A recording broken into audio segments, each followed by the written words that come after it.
Okay, अस्सलाम वालेकुम class. आज हमारा लेक्चर नंबर 30 है, शायद 30 है, 30 नहीं होगा।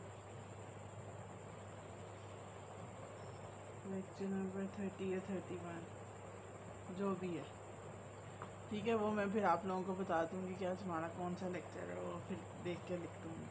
अच्छा, तो मैंने आपको बताया था कि हमने 3 ऑप्शंस किए हैं। एक हमने मतलब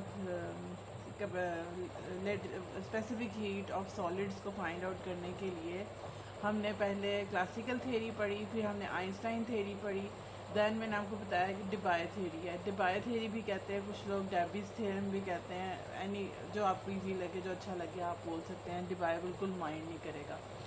तो उसकी डिबाय थ्योरम पढ़ने से पहले सबसे इम्पॉर्टेंट चीज़ ये जो है वो है डेंसिटी ऑफ मोड। तो जब तक आपको डेंसिटी ऑफ मोड्स की क्लियरेंस नहीं होगी तो आप डिबाय थ्योरम को पढ़ नहीं सकते। तो उसके लिए सबसे पहले आपने डेंसिटी ऑफ मोड्स को समझना है कि डेंसिटी ऑफ मोड्स क्या चीज़ होती है, ठीक है। तो आज हम पढ़ेंगे डेंसिटी ऑफ मोड्स। ये ज़रूरत है किसकी, डिबाय थ्योरम या डिबाय थ्योरी ऑफ हीट कैपेसिटी को फाइंड आउट करने के लिए। तो डेंसिटी ऑफ मोड्स अब बेसिकली चीज़ क्या है? डेंसिटी ऑफ मोड्स, जैसे कि हमें पता है कि हमारे पास जो वाइब्रेशंस हो रही होती हैं किसी भी सॉलिड्स के अंदर, तो वो वाइब्रेशंस जो होती हैं वो विद सर्टन फ्रीक्वेंसी होती हैं। अब आपको याद होगा कि जब हमने क्लासिकल थ्योरी पढ़ी थी तो क्लासिकल थ्योरी में हमने क्या कहा था कि कोई भी फ्रीक्वेंसी उठा लें आप, और सारे एटम्स एक ही फ्रीक्वेंसी के साथ मूव कर रहे हैं। और साथ हमने एक और एग्जाम्पशन उसकी ली थी।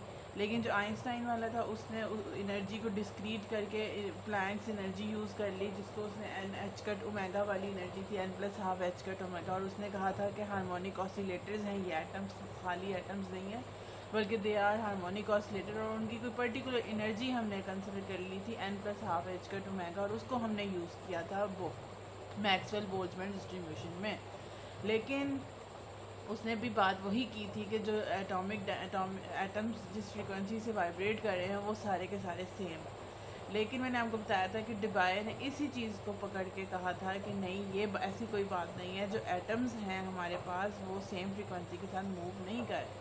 सो atoms which are moving with different frequency, तो वो फ्रीक्वेंसी क्या है, उसको हम डेंसिटी ऑफ मोड्स बोल रहे होते हैं। तो डेंसिटी ऑफ मोड्स बेसिकली क्या, अगर मैं लिखना चाहूँ तो डेंसिटी of modes tells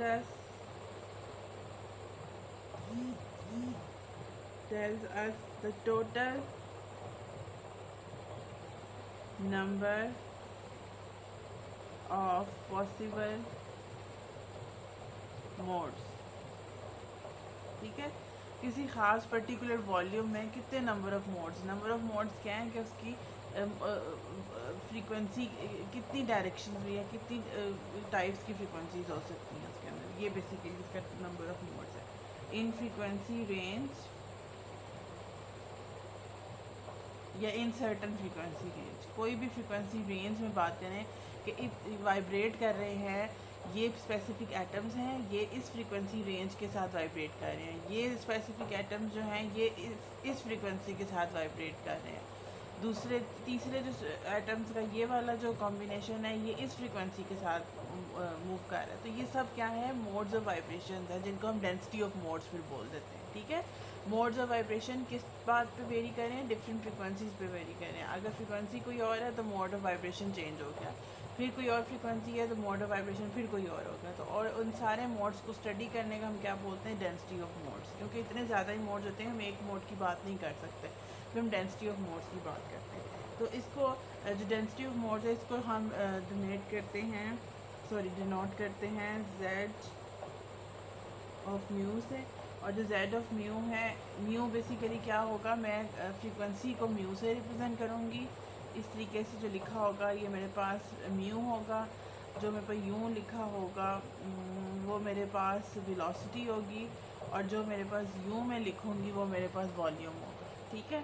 तो जो मेरे पास डेंसिटी ऑफ मोड है Z ऑफ म्यू, ये किसके इक्वल है, D(n/d म्यू, यानी number of modes, possible modes in frequency range d mu, ठीक है। तो इसको dn को हम बोलते हैं टोटल नंबर ऑफ मोड्स। अब डी में जब बात कर रहे होते हैं तो जाहिर सी बात है वो हमारे पास एग्जैक्ट फिगर नहीं होता, वो हम चेंज में बात कर रहे होते हैं, किसी पर्टिकुलर रेंज में बात कर रहे होते हैं। तो ये मेरे पास हो गया टोटल नंबर ऑफ मोड्स की बात होगी। तो यहाँ से मैं डी एन जो है वो निकाल सकती हूँ किस तरह से, जेड ऑफ म्यू यानी डेंसिटी ऑफ मोड्स को मल्टीप्लाई कर दूँ डी म्यू के साथ, तो वो मेरे पास टोटल नंबर ऑफ मोड्स आ जाएंगे। This is very important topic, आपने इसको बहुत गौर से समझना है, ठीक है। अच्छा, अब अगर मैं बात करूँ कोई एक मैं एग्जांपल लेती हूँ, मैं कहती हूँ कि मेरे पास कोई स्ट्रिंग है। अब वो जो स्ट्रिंग है वो वन डायमेंशन है, क्योंकि पहले मैं अपनी प्रॉब्लम को वन डायमेंशन के लिए सॉल्व कर लेती हूँ, फिर देन मैं उसको थ्री डायमेंशन में जनरलाइज कर लेती हूँ। करना हमने थ्री डायमेंशन में ही है। अब वन डायमेंशन में एक स्ट्रिंग है और उस स्ट्रिंग को मैं कहती हूँ कि मेरे पास एक पॉइंट है ये वाला, इसको नाम दे दिया ए, इसको मैं इस तरीके से बना देती हूँ। जो दूसरा पॉइंट है वो मेरे पास है ए प्राइम, यानी A prime B prime then C D, sorry ये वाला डी करते हैं, D C D C prime D prime.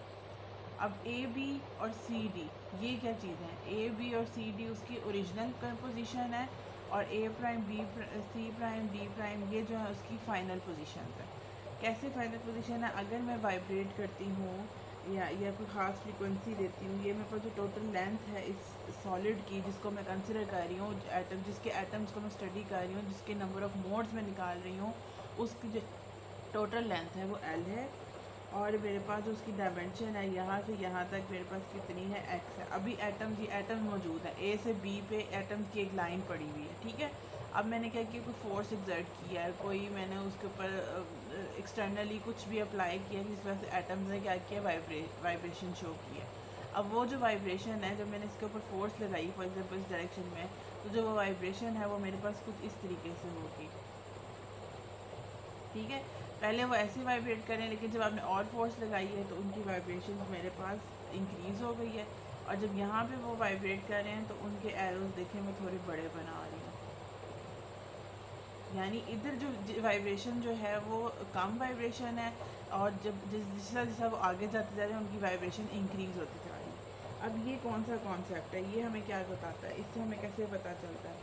Basically हम इसको इस तरीके से करते हैं कि हमारे पास इस चीज़ को जब मैं फार्मूले से बताना चाहूँ, वैसे ये बात तो लॉजिकली ठीक भी है कि इनिशियली जब कम फोर्स होगी तो कम वाइब्रेशन होगी, जब वो ज़्यादा फोर्स करके और आगे जाएंगे तो उनकी वाइब्रेशन और ज़्यादा होती जाएंगी। इस तरीके से वो ट्रैवल करेंगे with different modes of vibrations के साथ, विद डिफरेंट फ्रिक्वेंसी।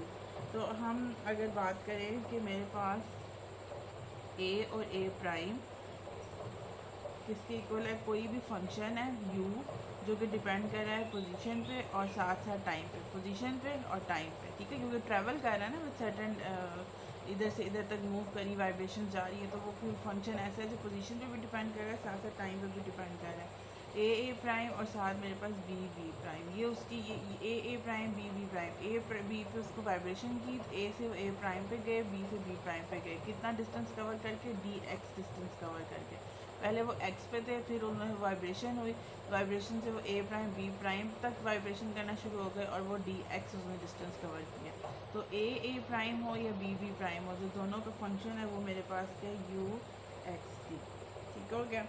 तो अगर मैं बात करूँ कि कितना चेंज आ रहा है इस फंक्शन में, ए प्राइम से आगे जब जा रहा है वो सी प्राइम में, डी प्राइम में, तो उसके लिए मैं लिखना चाहूँ तो मैं लिख सकती हूँ D prime is equals to C prime is equals to, ये इसके लिए क्या है, u ऑफ एक्स टी, यानी इनिशियल ये तो होगा ही होगा, साथ एक और फंक्शन उसमें ऐड हो जाएगा। वो कौन सा फंक्शन होगा जो चेंज ला रहा होगा, वो ला कैसे किस में चेंज ला रहा है, इसी में एक्स टी के फंक्शन में चेंज ला रहा है, लेकिन with respect to certain position X, ये एक्स चेंज हो रहा है ना बेसिकली टोटली, और साथ हमारे पास डी एक्स आते हैं। ये हमारे पास तरीका होता है किसी फंक्शन में चेंज लिखने का with respect to certain differential या सर्टन वेरिएबल।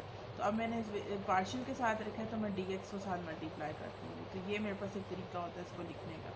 तो यानी कि अब यहाँ पे भी आप देख सकते हैं कि ओरिजिनली ए और ए जो प्राइम है उसमें जो चेंज है वो यू एक्स टी है, बी प्राइम का चेंज यू एक्स टी है, ठीक है।